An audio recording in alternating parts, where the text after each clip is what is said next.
What's going on, guys? Welcome back to another episode of Knowing is Knowing. I'm your host, Rashad Young, and as always, I appreciate you guys tuning in to another episode. I'm super grateful to continue the series of great conversations, especially during Mental Health Month. Today, I have a special guest. His name is Brandon, also known as I Am a Creative Being. This conversation was so dope, so phenomenal. We talk about a lot of things I really think is important. More importantly, his story, who he is, his battle with things, mental health, spirituality, growth, mindfulness, like truly in-depth conversation. So if you're a mindfulness freak or a self-development junkie, this will be the episode for you. His information will be in the episode description, so make sure to check it out. Check out his stuff, man. Brandon, thank you, brother, so much for being a part of the episode. I'm super excited to stay connected with you, man. I feel like I've made a lifelong friend after this conversation. So enjoy the conversation, guys. Enjoy the episode. I appreciate you guys. Until next time, peace. Super excited for you joining. As all you guys have been utilizing the threads offer. I always find it funny when people were surprised that I was serious about getting people to Mm. join. I know people do different things for engagement and stuff like that, but I really Yeah. do find a lot of joy in connecting with people, man. I've been doing this for a couple years, and I think we all have different stories in the world that's really important. And I just like to find ways to bridge the gap to get people to kind of share their stories about things that maybe we don't know about you, and also just common, I think, conversations that people should have, man. So, for those who don't know who you Mm. are, and who are you to the world? Wow, great question. Who am I to the world? I am a writer. I am a teacher. I suppose I could also say I'm an artist. I create different kinds of art, mostly written form, all centered around conscious evolution or spirituality. And I share what I'm learning. I don't pretend that I'm some, perfect enlightened master. Yeah, yeah. No, that's beautiful. So where does your story originate from? Like where are you from? How do we get to Mhm. this place of enlightenment, educating others, writing and all that good stuff? Right. Um, so I never expected to be writing or teaching about spirituality and mental wellness. I kind of just found myself dealing with those things personally and learning a lot as I was, growing through it and healing through all sorts of things, depression and addiction and being suicidal for quite some time, and also healing from a life debilitating autoimmune condition. So to get to where I am today, it wasn't something I ever really had in mind when I was younger. I always wanted to work with computers. And I was a software engineer for some time until my health became severe. I was severely ill. I was losing sleep because of excruciating pain in my chest. I couldn't breathe. I couldn't sleep. I couldn't move a single inch of my body without severe pain. So I had to quit work indefinitely. And I went to the emergency room. And when I was there, doctors they noted that I tested positive for autoimmunity, and they said that there's nothing they could do about the condition I was in because it was just inflamed tissue. And they actually concluded by asking me if I had a written will. And I was only 24 years old at the time. Oh, wow. So it was I wasn't expecting that. And then they kind of just like awkwardly left the room. And I sincerely thought I was gonna die at the time. I wasn't sleeping, I wasn't eating, I lost a lot of weight. My hair was falling out. I was in really bad shape. And that was the first time in my life where I made a serious commitment to anything. And I committed myself to, I wanted to know if there really is a creator of the universe. And I devoted myself entirely to knowing the truth. I just wanted to know the truth. And I figured I was going to die anyway. So if I'm wrong, it doesn't really matter. So I Right. just wanted to go for it. I wasn't working at the time because I was in so much pain. And after making this commitment, I started attracting all sorts of teachings and books and people pointing me toward spirituality, non-duality specifically, and healing from PTSD, which I didn't even know I had at the time, CPTSD to be specific. And that's really when my healing journey began consciously. It first began spontaneously when I was 19 years old. I was a sophomore at university, severely depressed, failing my classes, struggling with addiction. And I was planning on ending my life. And I had a plan set for the first week before my sophomore year began. So during the summer, I was blowing through all my savings, just burning all the cash I had on whatever pleasure, mostly junk food at the time. And that was my third plan. So I kept rehearsing it because the previous two plans I backed out of at the last second. First one was I was standing at the roof of a building, and the second one I had well, it doesn't really matter. Anyway, uh, the day of my plan, my older sister texted me. She lived on the other side of the country. We didn't really have a close relationship. She had no idea what was going on in my life. Mm. And she texted me, "You're scaring me, Brandon. Is everything all right?" I stopped dead in my tracks. I'm like, what the hell is she talking about? And I scrolled up on the chat, and immediately I saw this novel length rant about life. It was the most apathetic thing. I was just complaining and saying how I basically gave up on life. Everything sucks. I'm like, I don't even remember writing that. That's crazy. Wow. And her sending me that message, I'm like, wow, this is really, it got way out of my control. And she kind of like shone a light in my face, and it helped me to see I really need to do something about this now. So at the time, up until then, I had already spoken to numerous therapists, psychiatrists. Medication didn't work. So the first thing that came to mind was to admit myself to the neuropsychiatric hospital. And my first day there, I had a spontaneous spiritual awakening where I realized I was just trying to run from my own inner world, my own thoughts. I was Mm. depressed because of thoughts. I was anxious because of thoughts. I was suicidal because I was paying so much attention to my thoughts. I was actually neglecting my present moment. I was neglecting my feelings. Yeah. And I had this enlightening aha moment. And that's when I believe this journey really began. It wasn't something I consciously chose. It's kind of something that just happened, you know? Yeah. Wow. That's a start. Thank you for sharing that. I think it's always interesting. I feel like we kind of on the same wavelength of, I think, the sense of consciousness and enlightenment. A little bit similar. I went through a real bad depression, end of college, and I was just trying to make sense of a lot of stuff. I didn't know what to believe in anymore. I wasn't believing in God at that point in time. I think I was uh I would like to say agnostic, but I don't know. There was so many different religions and beliefs that I was just falling into. I didn't know what was right and what was wrong. And the journey itself to find yourself and to find those answers that you're looking for, I tell people all the time, it was probably the most loneliest and darkest times of my life, and I think most people's lives, because you're trying to like nothing makes sense. Like the more you find out or the more you seek, like everything just it just seems, yeah, it just doesn't have a meaning behind it. Yeah, it's similar, I think. I Mhm. think when you're in that space, money doesn't matter. You're just buying stuff. It just everything feels meaningless, and I mean, especially when the ending is still the same. You still end in depth. So I think that's always a unique perspective when you hear it from somebody else. So you discovered this autoimmune disease at 24. How old are you now, if you don't mind me asking? 26. 26. Oh, it's not even 2 years. Oh, wow. How Mhm. you been able to navigate through it now? Like what's changed in regards to the mindset and understanding of um just life itself with experiences, something like that? Mhm.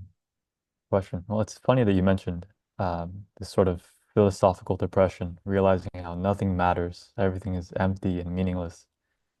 And that's originally why I was so depressed. And now, I kind of, it's kind of the same mindset, but the flip side of it, realizing how pain is temporary, all experience is temporary, and understanding that this physical reality is an expression or a manifestation of our consciousness, our energy. So what helps me to navigate, my mental, emotional, and physical life is realizing that if something appears out of balance, it's because my consciousness is out of balance. I'm not centered. I'm not anchored. Mm. I'm not grounded. So what helps me to navigate is staying grounded in the present moment, in the now. And the common question people ask as a follow-up is how do you do that? Like from your perspective, how do you stay grounded in such a busy world that we live in? Right. Well, what helps me might not resonate with everyone, but what I found very helpful is something in the spiritual community known as self-inquiry, which basically means being aware of your own being rather than getting lost in thought. And a really easy way for me to stay grounded in the present moment is to recognize that everything I hear, everything I see, everything I sense or perceive is temporary. And the only constant is awareness, which is always in the now. It can't go anywhere else. Yeah, no, That's what helps me. that's very true. You mentioned books. What are Mhm. some of the favorite books that you've read during this experience? Mhm. A lot of favorites. I want to see our common. I want to see if we have some of the similar books. mm, it's not so spiritual, but a book I find myself thinking about is The Narrative of the Life of Frederick Douglass. I really Really? admire him. Yeah, because Oh, he lived it by example. He was pure spirit. Nothing stopped him. He was totally fearless. He lived and died by the truth. Just yeah. he's a man that really inspires me, to be honest. Okay. But I guess a more spiritual book, um, The Alchemist. Ah, yes. One of my favorites. Why did it speak to you? Hmm, many things. Um, one because I kind of identified a bit of a as an alchemist during my journey, transmuting energy and restoring balance to myself. But I also just like the language that he used, Apollo used. Mostly, I guess, because I'm also passionate about writing, and I've loved to write fiction as well, non, non-spiritual fiction, nonfiction. So I kind of also resonate with the because it's mostly I think I was introduced to it as a child. So it's very interesting to have such profound truths written in a story originally meant for children. I thought that was Hmm. really neat. Yeah, How about you? no, so okay. Alchemist was one. I would say the first book that probably introduced me to want to know more was probably two, The Four Agreements. Mm, I feel like hmm. The Four Agreements everybody should read Yeah. at least once a year. The Power Now by Eckhart Tolle. Hmm. That was a long one, but it was a good one. The Alchemist, The Seven Spiritual Laws of Success. Um, these are like books I just probably have on a constant rotation. I think with me with Hmm. books, because I'm a writer too, is after a while every book's saying the same thing, but certain Hmm. books just speak to me more, and those four in particular, I find myself going to. And Outwitting the Devil, I'm sorry, by Napoleon Hill. Hmm. I don't. Have you heard of that Right. book? Yeah. Haven't Yeah, read it, but that's been on my list.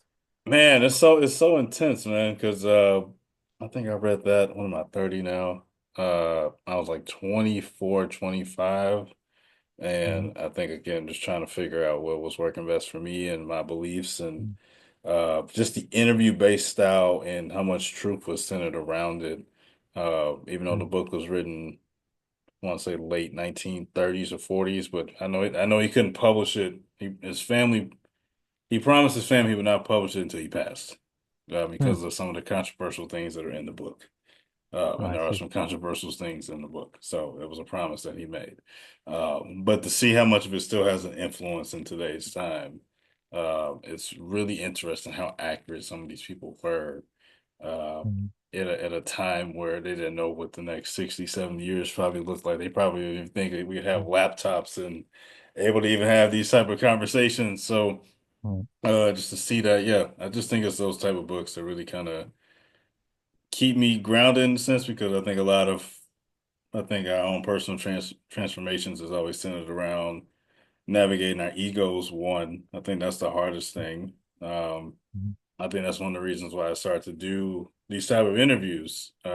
Mhm. Is because as much as I've enjoyed from my perspective, I found more joy in hearing other people's stories to also give me Mhm. perspective on just life itself. Because I would have, until you told me that, I would have not assumed that you've had those experiences. And I think that's kind of the point. What I want to do with these things is to, you can't Mhm. judge a book by its cover. You don't know what people are Mhm. going through on a day-to-day basis.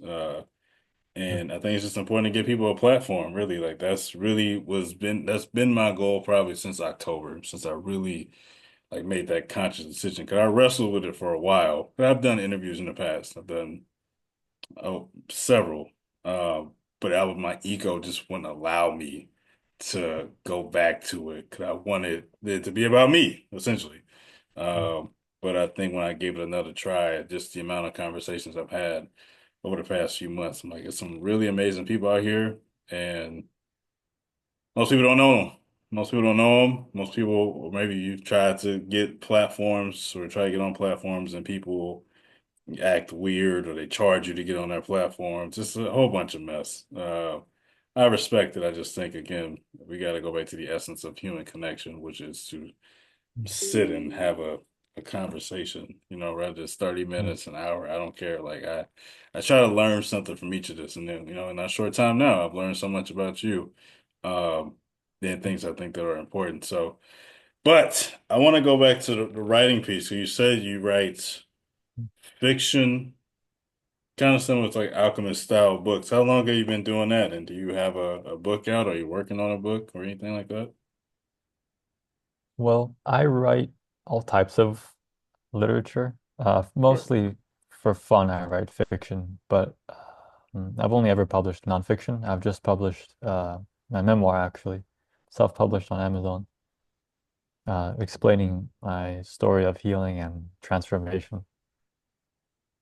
Okay. So Now, I passing along love that. everything that helped me. So when did you start getting into writing? Was that something you did as a kid? Like, was it just a passion that you Mm, picked up on? yeah, I think I first really enjoyed writing at a really young age, actually, probably elementary school. So maybe like 7 or 8. I just really enjoyed. I think I love to write. Like I thought I don't even remember what I would write, but I remember putting a lot of effort into writing like birthday cards for my family. So that's how it started. Yeah. But then I started really writing, original pieces and expressing my thoughts and ideas when I was closer to 13. That's when my passion really became a passion. Mhm. And I didn't start writing about spirituality until this healing journey I found myself on. It was Yeah. mostly philosophy and fiction and poetry. Oh, poetry. Okay. What type of I know when people mention poetry, it's like I mean, can I write poetry too? Do you have a certain style? Is it like a free writing thing, or do you do like Mm, haikus, or is it just kind of I've like just like experimented with experimented? yeah, No. some haikus, some tankas, a lot of Japanese poetry, some free verse, some I wrote a sonnet, which is it was a little cringy, but yeah, just wanted to see what it was like. Yeah, I mean, poetry is one of those things, man, where it's just the beauty of expression, really. And I think especially for us as men, we gotta find outlets to express ourselves. And I think poetry is always a great way, whether you perform pieces or not, it just gives us a chance to, put our thoughts on paper sometimes. And I think it's the beautiful thing is like there isn't like it's not a formality thing. You can talk about, the rain outside, and the rain can be a deep connection to something that's important to you. So I think that's what makes it so cool. Have you ever performed any pieces? Nah, not No. yet. Yeah, I haven't either. So it's as much as I enjoy public speaking, it's a fear of mine. 'Cause there's Yeah.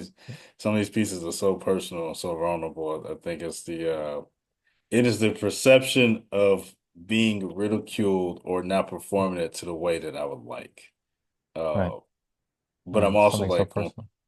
yes, it is also like, when you go to these things, like, it's a speakeasy, like a poetry event, they're there for that. They're there to hear those things. So I will hopefully get out of my head one day. Uh with that, I want to go back into the journey that you've been on. What has probably been Mhm. the thing that you learned most about yourself? Hmm. Great question. Um, the thing that most profound truth I've learned about myself is that we do not exist as we think we do. Tell me We more. are more of a belief or idea. I believe that the end of self-knowledge, the end of self-discovery is realizing that we are one with our creator. And this body, this mind, this expression, it's not us. So we're not really who we think we are. It's really a belief. It's an identity, and there's nothing wrong with it. But we can literally reinvent ourselves any minute. Yeah, I remember this quote, I think Alan Watts said it. You're not even obligated to be who you were 5 minutes ago. yeah, Yeah, so true. yeah. No, you got me thinking. We're just beliefs. We are. Yeah, all the things that people have said to us, we can turn it to belief. Kind of going back to like the power of words, powers of Mhm. words and belief. Wow, I never thought of that. Yeah, it really is true. Like you really can be anything you want to be. So for somebody, from your perspective, for somebody who may struggle with that notion of finding new ways to believe in themselves, or find a new way to like establish themselves, what do you think is like a good tip for them to maybe kind of Mhm. unlearn those beliefs? I mean, I know it's not like a one, two, three step, but just like from your Right. perspective, like what do you think would be a good way? Hmm. I believe the most effective way to do that would be to target the source. To Like when you want to get rid of weeds, you don't cut off the flowers, you cut off the root, you completely uproot the whole thing. So when we find that our current personality has certain habits that we want to change, or certain beliefs or certain perspectives that aren't really serving us, they're, leaving us frustrated or leaving us lonely or struggling with addiction, the best way to do that, I believe, is to completely change the root of it, which is our subconscious mind.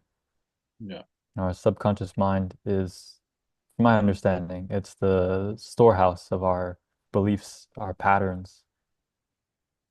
So I've learned that most of our life unfolds subconsciously based on what we believe about ourselves, based on what we believe about God, our creator, and based on what we believe about the world or how life works. So even when I was an atheist, I still had beliefs about God. I didn't Mm. believe in God as a loving father. I believed that God, if he existed, he was just some angry, vindictive, vengeful old man sitting in the sky, if he existed. That's still a belief about God. Yeah. And I believed at the time that I was a failure. I believed I was worthless. And I believed that the world was filled with separate evil people who just wanted to gain for themselves. They wanted to manipulate me or they wanted to just, they only cared about themselves. Everyone was selfish. And that's how my life unfolded. It unfolded through subconscious self-sabotage and unfolded by being, forming addictions to weed, alcohol, sex, pornography, you name it. It unfolded by never meditating, never having a sacred moment in my life. So if I really want to change who I am, my personal identity, I would target my subconscious beliefs and change that. Yeah. Wow. It's so That's what worked profound. for me.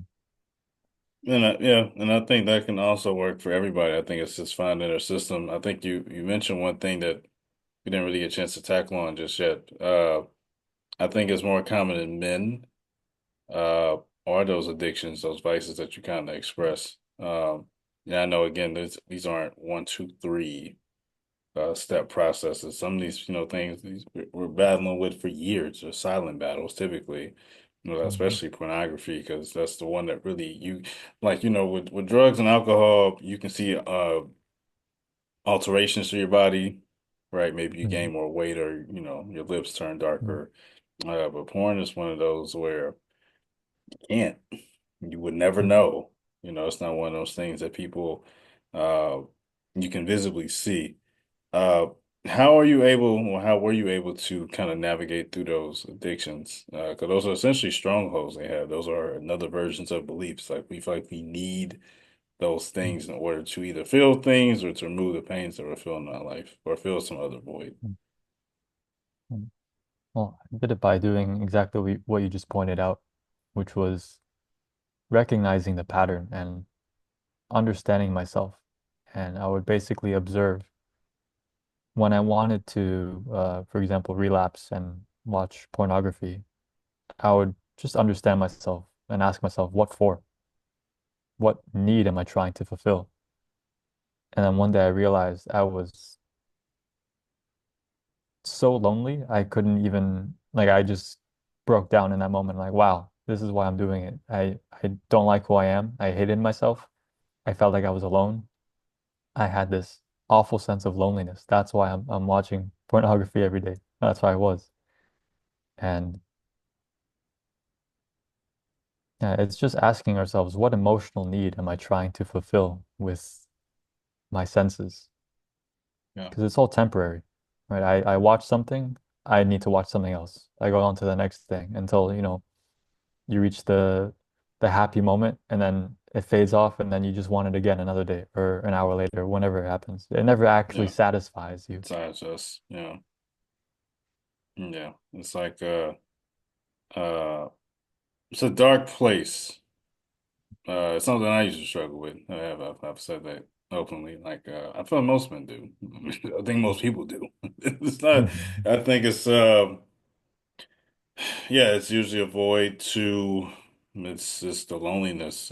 It's the lack of connection. We struggle as people with connection in today's time because we are so connected uh, through digital devices that while it's a beautiful thing, it does create such a disconnect with simple human interactions. Again, something like this, just having those moments to connect and feel like that you can talk about things. Again, I had never met you a day in my life until this moment in time. But again, the need to connect is also important. And I think if people had those spaces where they can have those conversations, it will be more fulfilling. So a question I like to ask people before we wrap up, 'cause I think it's an important question to ask is what does it mean to be human to you? Hmm. Hmm. Being human means to me living with radical self-acceptance and self-compassion. Because we all have a dark side. Everyone has ego. Everyone has good ego and bad ego. Everyone has habits that they want to change or beliefs that we learn mostly from parents or religion.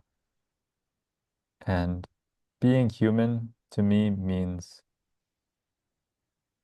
accepting our condition, accepting ourselves totally, how we express ourselves, what we feel, what we think, what we need, what we desire,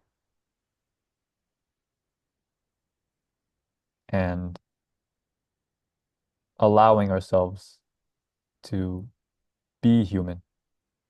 Because, at least for me, I grew up with the expectation that I needed to be pure or lovable or good. And if I wasn't doing these good, lovable things, then I wasn't worthy of success or connection or love or happiness or money or all the pleasure that life has to offer. Mhm. So being human is being our total, complete self and just allowing ourselves to flow consciously. Yeah, that's well said, man. What I do you think it's feel? also, I mean, I think to me, the first time somebody asked me back, what it means to be human to me, I think it's a multitude of things. I think first thing is one, accepting the gifts that we've been given in this life. Um, I think a lot of us don't recognize how talented that we are as people. And I think sometimes our talents, if it's not centered around some sort of monetary gain, then we won't do it. Mm, And so that's always hard for me because of the reality of the life that we live, and we don't know what happens next. We can just kind of go off what we hear mm, and see and think, and we can go into like dimensions and all the other things that people think. I think you'll be doing yourself a disservice if you're able, especially if you're able, it's the key word, if you're able to uh do things and you don't do it. mm, It's like my biggest pet peeve. I think anybody that I meet, if they tell me an idea or something they want to do, I'm always big on pushing them to do it because again, we don't know how long we're here, man. We have no idea. Like you said, you mentioned in your story, you found out about an autoimmune disease at 24. You know, same thing happened to me or anybody else tomorrow. So I really am big on trying to capitalize on what I can do right now. Some people call it working too much. We can call it that. The other part of it too is that if I find it fulfilling that I'm doing what I should be doing. My goal, at least right now, is like when I look at the end of my day, to ask myself, have I actually tried to do something that leaves me fulfilled? mm, A lot of us leave this place with a lot of regret. Um, and especially if you have the ability to live a long life. Like this is a book I've read like 2 years ago. I still have it. Something else I pick up.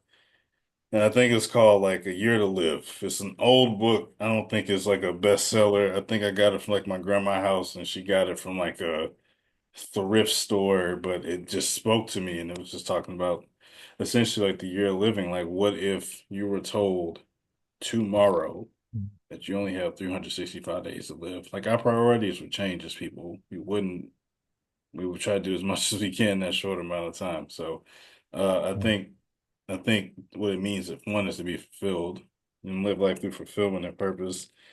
Second, I would say is connection.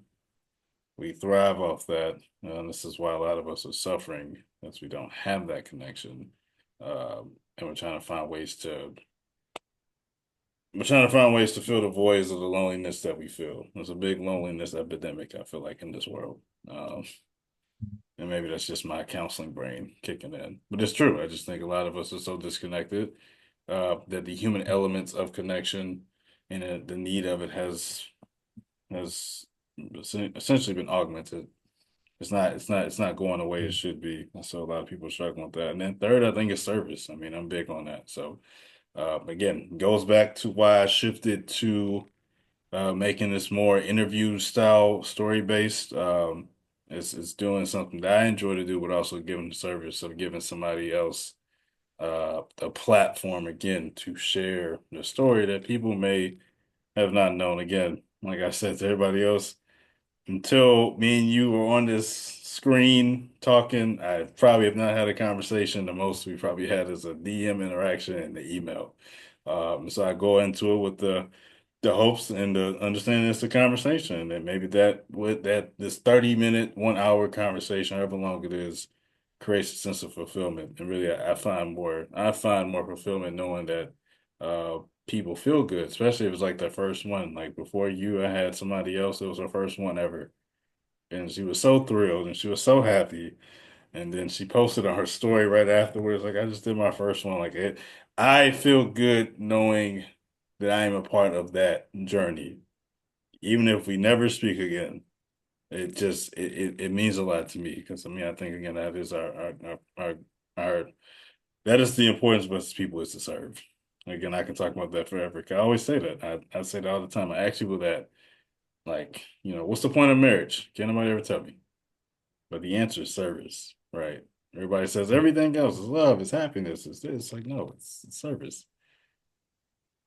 We're here to serve. That is literally the human thing since the beginning of time. We have been serving in different capacities. So those are a couple of things to me. It's just you're the first one who's asked me it back. Usually it's like you Mhm. guys answer the questions. All right, guys. All right, appreciate you guys listening, and uh, that's it. But no, I just think it's so many things that means to be human. But those are the ones that really stick out to me, man. So I appreciate this, man. I appreciate this conversation. This was great. This was inspiring. And again, like I said, save the best one for last. So you're my fourth one, but it was definitely the one that I needed. So for those who want to find you on social media, where can they find you? I find myself posting a lot on Threads. Not so much on Instagram anymore, but my Yeah, handle is I am creator being yeah, on Threads. yeah. Shout out to Threads, man. It's weird. Again, it's weird how the world works. It really does, because yeah, almost gave up on podcasting a couple years, or not a couple years, a couple months Mhm. ago, and I got on Threads.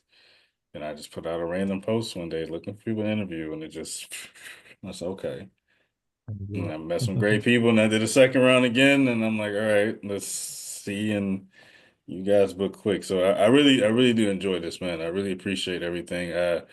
What's the name of your book? I think you mentioned it, but you said it's on Amazon? Yeah, on Amazon and also available as PDF. It's pinned to my profile. It's called Yeah. Living on Purpose. Okay. No, make sure I check that out. I'm definitely gonna make sure to buy a copy, and I'm sure we'll be in contact moving forward, man, so I can send you a couple of copies of mine. Do And you so mind if yeah, I I'm ask you a excited. question before we wrap up? Yeah, please do. Sure, what's up? What does positive masculinity mean to you? Oh, we can keep it going. Positive masculinity. Great question. So I'm a firm believer that uh masculinity is such a complex thing. To be a man is complex. Mm. Um, I think it's complex simply because of to be a man, we have to unlearn so many unhealthy truths, right? So, stoicism is great. I love it. I think it's a great practice. But to be a comprehensive man, um, and I'll give credit to it's a guy out of Detroit. His name is Jason Wilson. He's kind of like championed this notion of like men who can be emotional and stoic and Mm. uh, expressive and nurturing and like all these different things. But I think positive masculinity is understanding that one, we're not superheroes, so we can't figure out everything alone. Uh, Second one is it's okay to cry. think there's nothing wrong with utilizing your emotions to what it's supposed to be, but it's also important to be in control of your emotions. Number three is to find a tribe that is important to you. I think within a lot of men, a lot of our male based driven friendships, they aren't necessarily positive. Um, I mean, if I take it a step further, like I hate, they call it red pill content, but I do hate it. Mm, Um, it's a buzzword because it is driven in a lot of men being hurt. Um, mm, Everything is not a woman's fault. mm, true. Um, I get the notion, but the it gets lost in external. It gets lost in money, and it gets lost in you get money so you can get women, but women Mm, don't matter. right. Yes. But when you get money, they matter because they're in your. I guess it's backwards. So no, I think it's just again, it's being a whole comprehensive man, somebody who is strong, but also knows when he can be weak, as far as just allowing himself to be, uh, holding his friends accountable, being the Mm, leader of a family or family members, being I mean, also a man who's loyal, necessarily mm, not being loyal in a relationship is one thing, but just being loyal to himself. I'm a firm believer mm, that if you cheat on your partner, you cheat on everything else. So mm, um, that matters too. I don't, when you get in those situations, you don't necessarily do it for the other person, you do it for yourself, right? You mm, love the other person, but if you've done all you can do, then that's okay. You don't worry about what the other person does. You stay loyal to yourself and you mm, stick to your principles and values. So how mm. about you? I'll flip it back to you Oh, before we end, before we end off. wow, great answer. So living with integrity, self-control, Yeah. strength, and at the same time, compassion. I like to think that strength and gentleness are two sides of the same coin. Mhm. Because it takes a strong person to be able to be gentle and Yeah. to really control yourself, especially when interacting with another form of life. Yeah. I Great think answer. that's the biggest thing I had to learn. And I hate how I learned it. Um, because of my core, I'm a very kind person. Uh, Mm, I would like to say sometimes I've been too kind. Um, but there was a point in mhm, life where I wasn't always kind to mm, people that loved me, regardless of what they did. I could have handled myself better. I don't mhm, have to change who I am because of certain situations. And so that was probably the mm, biggest thing I learned is uh there's somebody that was very close to me once ago that he used to always tell me that, I can be mad but not mean. mm, But I used to be mean. And so I stuck with that. I understood why I was doing it, but it wasn't right. mm, That's the mm, thing. I was allowing my um, emotions to take over. What a situation that was very complex. Uh, and even though I was impacted by certain actions that person did, I also allowed my emotions to sometimes take over when it shouldn't have. Because I had a very similar situation where I didn't respond the same way in those notions. I stayed true to who I was. And so that's how I knew I've grown.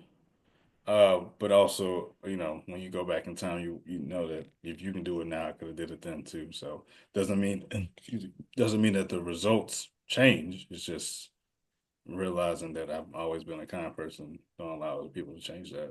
That's all. It's a I thing. can relate with That's a that. balance. Mm, I think every man can. Um, mm, uh, because somebody told me this. Like everything ties into my dating life. Somebody I saw a couple years ago. I met her dad a couple years ago. And he told me something, and it made no sense until it did. mm, He was saying how women are essentially like fine glass. You have to mm, handle them with care. Because women are very complex people. As emotionally driven in their biology they can be, they're also very nurturing and loving. And what you mm, say to them, what you pour into them, what you do, and all that matters. Mhm. And no different than if you had a if you had a son you were raising. Mhm. Maybe it's not fine glass, but also like the words that we say, it's no different than how we would treat a woman. Still gotta be nurturing to our young men as well. This is how that's why a lot of us are so broken because we didn't get that proper reassurance, and we filled our voids relatively early. Like I said, we can.